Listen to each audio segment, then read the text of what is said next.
Hey, this is Becky from Fitness for Freedom. The deadlift is a great exercise to strengthen your lower body. Today I'm going to show you how to do it properly and as well as some advanced variations to make it more difficult for you.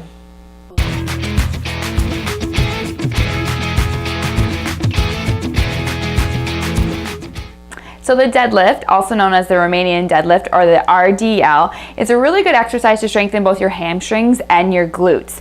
This exercise is not only just for hikers, it's good for everyone to do as it teaches you the hip hinge movement. This is going to be good for you in your everyday life for picking things up off the ground and lifting properly. For hikers specifically, this is a great exercise to strengthen your legs that you're going to need to be able to hike longer or to do a really more technically challenging hikes. So the first thing that I'm going to teach you how to do is the hip hinge. So the base movement of a deadlift is the hip hinge.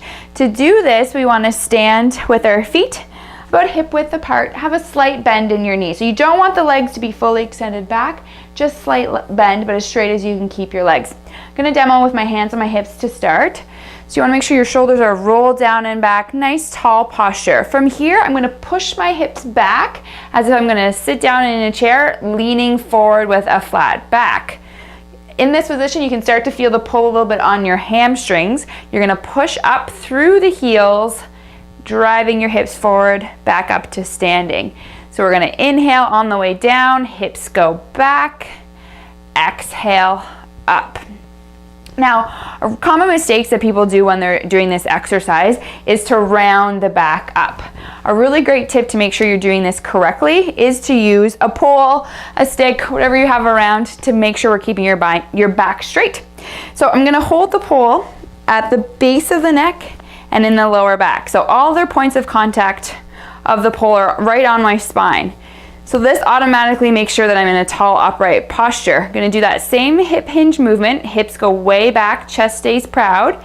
And as I bend down, all points of contact on my spine have to stay in touch with the pole. So if you can see, if I do this incorrectly by leaning forward too much, the pole comes up.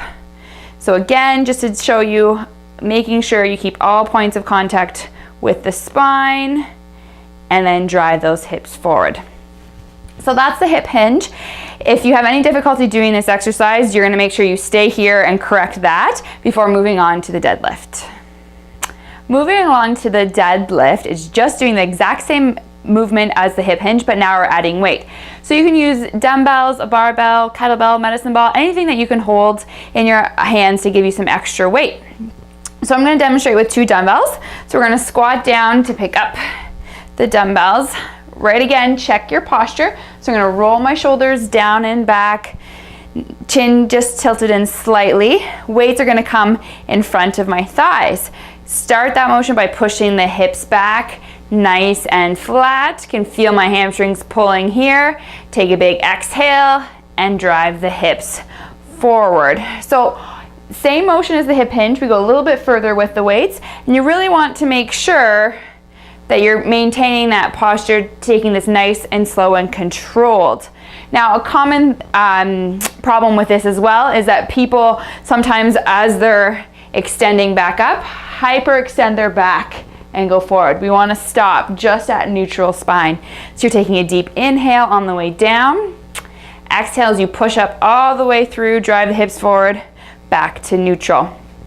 Now, when you can do this exercise comfortably for 15 reps, it might be time to increase your weight and progress from there. An advanced exercise of the deadlift is to now move to a single leg deadlift. Now, this is going to make the exercise more difficult by standing on one leg. So you want to first make sure that you do have the right movement pattern before you use weight. So we're going to use the pole again to demonstrate what your back should look like.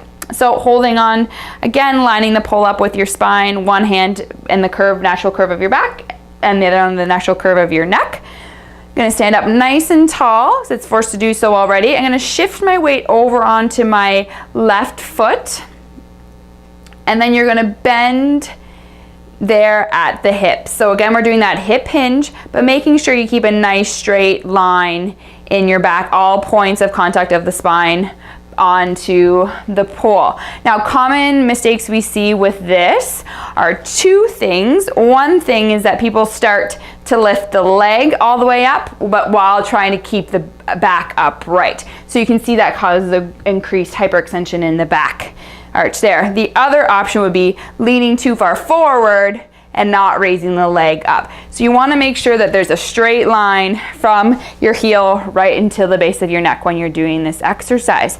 So if you've advanced to be feeling comfortable with the pole, then we can try this with some weight. So again, you can either use a kettlebell, a dumbbell, barbell, whatever is comfortable. First, start off using one weight. So we want to hold the weight in the same leg that's going to be raised up in the air. So I'll check my posture. I'm going to shift my weight over to the left side. Find a spot to stare at to help with your balance. Hinge at the hips, legs staying straight, the standing leg. Come to full motion and then come all the way back up. So really watch as you progress this exercise that you're only lifting up as high as you can. So with that hip hinge, if I can't get my leg up any further than this, don't drop the back to get that. Stay one straight line between your back and your hip.